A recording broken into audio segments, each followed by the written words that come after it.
로마서 11장. 이스라엘의 남은 사람. 그러면 내가 묻습니다. 하나님께서 자기 백성을 버리신 것은 아닙니까? 그럴 수 없습니다. 나도 이스라엘 사람이요 아브라함의 후손이요 베냐민 지파에 속한 사람입니다.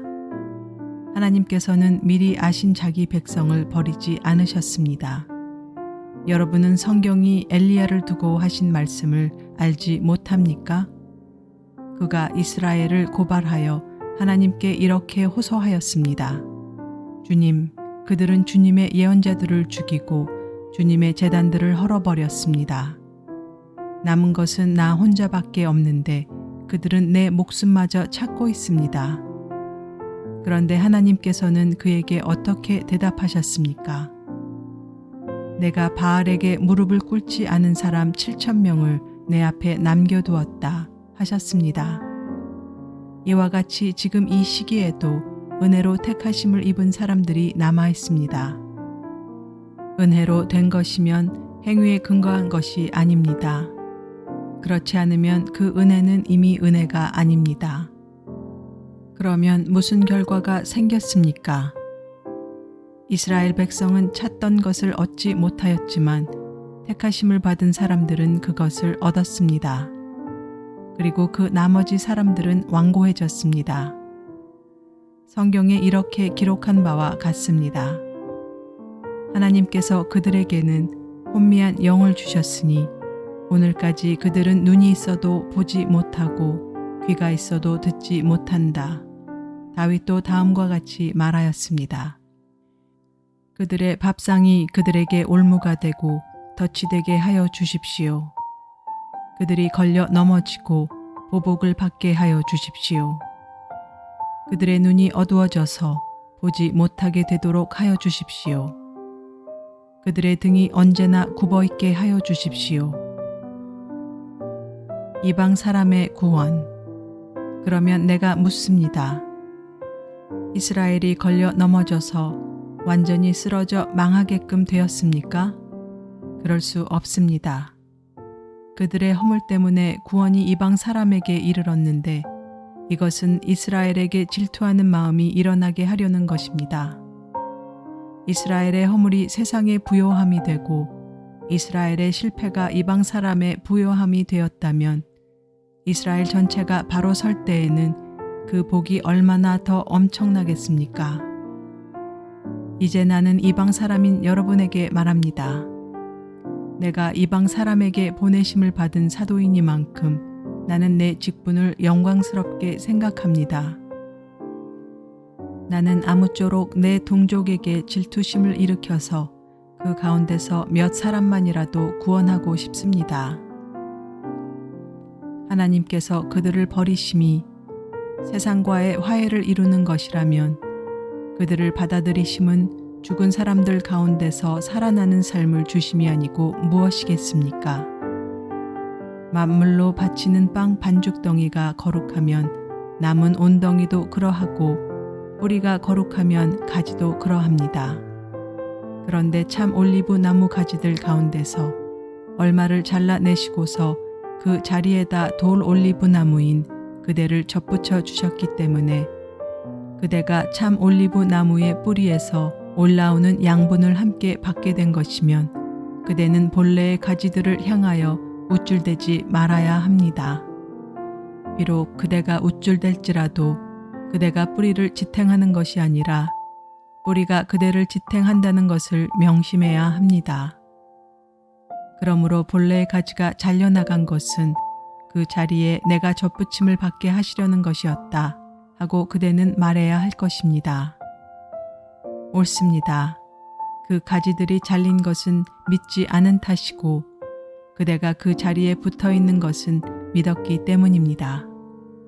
그러니 교만한 마음을 품지 말고 도리어 두려워하십시오. 하나님께서 본래의 가지들을 아끼지 않으셨으니 접붙은 가지도 아끼지 않으실 것입니다.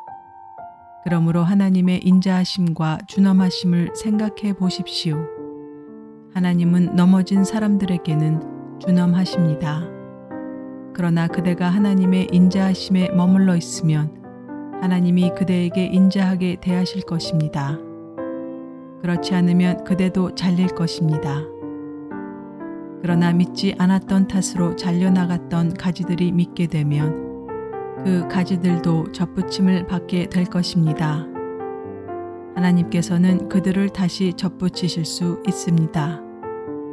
그대가 본래의 돌 올리브 나무에서 잘려서 그 본성을 거슬러 참 올리브 나무에 접붙임을 받았다면 본래 붙어있던 이 가지들이 제 나무에 다시 접붙임을 받는 것이야 얼마나 더 쉬운 일이겠습니까? 이스라엘의 회복. 형제자매 여러분, 나는 여러분이 이 신비한 비밀을 알기를 바랍니다. 그것은 여러분이 스스로 현명하다고 생각하는 일이 없게 하려는 것입니다. 그 비밀은 이러합니다. 이방 사람의 수가 다 찰 때까지 이스라엘 사람들 가운데서 일부가 완고해진 대로 있으리라는 것과 온 이스라엘이 구원을 받게 되리라는 것입니다. 그것은 성경에 이렇게 기록되어 있는 바와 같습니다. 구원하시는 분이 시온에서 오실 것이니 야곱에게서 경건하지 못함을 제거하실 것이다. 이것은 그들과 나 사이의 언약이니 내가 그들의 죄를 없앨 때에 이루어질 것이다. 복음의 관점에서 판단하면 이스라엘 사람들은 여러분이 잘되라고 하나님의 원수가 되었지만 택하심을 받았다는 관점에서 판단하면 그들은 조상 덕분에 하나님의 사랑을 받는 사람들입니다. 하나님께서 주시는 고마운 선물과 부르심은 철회되지 않습니다. 전에 하나님께 순종하지 않던 여러분이 이제 이스라엘 사람의 불순종 때문에 하나님의 자비를 입게 되었습니다. 이와 같이 지금은 순종하지 않고 있는 이스라엘 사람들도 여러분이 받은 그 자비를 보고 회개하여 마침내는 자비하심을 입게 될 것입니다. 하나님께서 모든 사람을 순종하지 않은 상태에 가두신 것은 그들에게 자비를 베푸시려는 것입니다. 하나님의 부유하심은 어찌 그리 크십니까? 하나님의 지혜와 지식은 어찌 그리 깊고 깊으십니까? 그 어느 누가 하나님의 판단을 헤아려 알 수 있으며 그 어느 누가 하나님의 길을 더듬어 찾아낼 수 있겠습니까?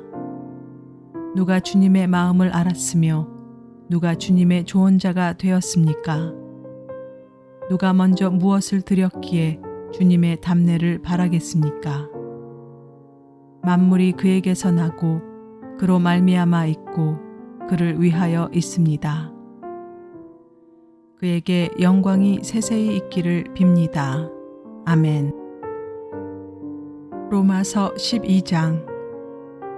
그리스도 안에서 하는 새로운 생활. 형제자매 여러분, 그러므로 나는 하나님의 자비하심을 힘입어 여러분에게 권합니다. 여러분의 몸을 하나님께서 기뻐하실 거룩한 산 제물로 드리십시오. 이것이 여러분이 드릴 합당한 예배입니다. 여러분은 이 시대의 풍조를 본받지 말고 마음을 새롭게 함으로 변화를 받아서 하나님의 선하시고 기뻐하시고 완전하신 뜻이 무엇인지를 분별하도록 하십시오. 나는 내가 받은 은혜를 힘입어서 여러분 각 사람에게 말합니다. 여러분은 스스로 마땅히 생각해야 하는 것 이상으로 생각하지 말고 하나님께서 각 사람에게 나누어 주신 믿음의 분량대로 분수에 맞게 생각하십시오. 한 몸에 많은 지체가 있으나 그 지체들이 다 같은 일을 하는 것이 아닙니다. 이와 같이 우리도 여럿이지만 그리스도 안에서 한 몸을 이루고 있으며 각 사람은 서로 지체입니다. 하나님께서 우리에게 주신 은혜를 따라 우리는 저마다 다른 신령한 선물을 가지고 있습니다. 가령 그것이 예언이면 믿음의 정도에 맞는 예언을 할 것이요, 섬기는 일이면 섬기는 일에 힘써야 합니다. 또 가르치는 사람이면 가르치는 일에, 권면하는 사람이면 권면하는 일에 힘쓸 것이요, 나누어 주는 사람은 순수한 마음으로, 지도하는 사람은 열성으로, 자선을 베푸는 사람은 기쁜 마음으로 해야 합니다. 그리스도인의 생활 규범. 사랑에는 거짓이 없어야 합니다. 악한 것을 미워하고 선한 것을 굳게 잡으십시오. 형제의 사랑으로 서로 다정하게 대하며 존경하기를 서로 먼저 하십시오. 열심을 내어서 부지런히 일하며 성령으로 뜨거워진 마음을 가지고 주님을 섬기십시오. 소망을 품고 즐거워하며 환난을 당할 때 참으며 기도를 꾸준히 하십시오. 성도들이 쓸 것을 공급하고 손님 대접하기를 힘쓰십시오. 여러분을 박해하는 사람들을 축복하십시오. 축복을 하고 저주를 하지 마십시오. 기뻐하는 사람들과 함께 기뻐하고 우는 사람들과 함께 우십시오. 서로 한 마음이 되고 교만한 마음을 품지 말고 비천한 사람들과 함께 사귀고 스스로 지혜가 있는 채 하지 마십시오. 아무에게도 악을 악으로 갚지 말고 모든 사람이 선하다고 생각하는 일을 하려고 애쓰십시오. 여러분 쪽에서 할 수 있는 대로 모든 사람과 더불어 화평하게 지내십시오. 사랑하는 여러분, 여러분은 스스로 원수를 갚지 말고 그 일은 하나님의 진노하심에 맡기십시오. 성경에도 기록하기를 원수 갚는 것은 내가 할 일이니 내가 갚겠다고 주님께서 말씀하신다 하였습니다. 내 원수가 줄이거든 먹을 것을 주고 그가 목말라 하거든 마실 것을 주어라. 그렇게 하는 것은 내가 그의 머리 위에다가 숯불을 쌓는 셈이 될 것이다 하였습니다. 악에게 지지 말고 선으로 악을 이기십시오. 로마서 13장. 그리스도인과 세상 권세. 사람은 누구나 위에 있는 권세에 복종해야 합니다. 모든 권세는 하나님께로부터 온 것이며 이미 있는 권세들도 하나님께서 세워주신 것입니다. 그러므로 권세를 거역하는 사람은 하나님의 명을 거역하는 것이요 거역하는 사람은 심판을 받게 될 것입니다. 지향관들은 좋은 일을 하는 사람에게는 두려울 것이 없고 나쁜 일을 하는 사람에게만 두려움이 됩니다. 권세를 행사하는 사람을 두려워하지 않으려거든 좋은 일을 하십시오. 그러면 그에게서 칭찬을 받을 것입니다. 권세를 행사하는 사람은 여러분 각 사람에게 유익을 주려고 일하는 하나님의 일꾼입니다. 그러나 그대가 나쁜 일을 저지를 때에는 두려워해야 합니다. 그는 공연히 칼을 차고 있는 것이 아닙니다. 그는 하나님의 일꾼으로서 나쁜 일을 하는 자에게 하나님의 진노를 집행하는 사람입니다. 그러므로 진노를 두려워해서만이 아니라 양심을 생각해서도 복종해야 합니다. 같은 이유로 여러분은 또한 조세를 바칩니다. 그들은 하나님의 일꾼들로서 바로 이 일을 하는데 힘쓰고 있습니다. 여러분은 모든 사람에게 의무를 다하십시오. 조세를 바쳐야 할 이에게는 조세를 바치고 관세를 바쳐야 할 이에게는 관세를 바치고 두려워해야 할 이는 두려워하고 존경해야 할 이는 존경하십시오. 사랑은 율법의 완성이다. 서로 사랑하는 것 외에는 아무에게도 빚을 지지 마십시오. 남을 사랑하는 사람은 율법을 다 이룬 것입니다. 간음하지 말아라. 살인하지 말아라. 도둑질하지 말아라. 탐내지 말아라 하는 계명과 그 밖에 또 다른 계명이 있을지라도 모든 계명은 내 이웃을 내 몸과 같이 사랑하여라 하는 말씀에 요약되어 있습니다. 사랑은 이웃에게 해를 입히지 않습니다. 그러므로 사랑은 율법의 완성입니다. 주님 오실 날이 가깝다.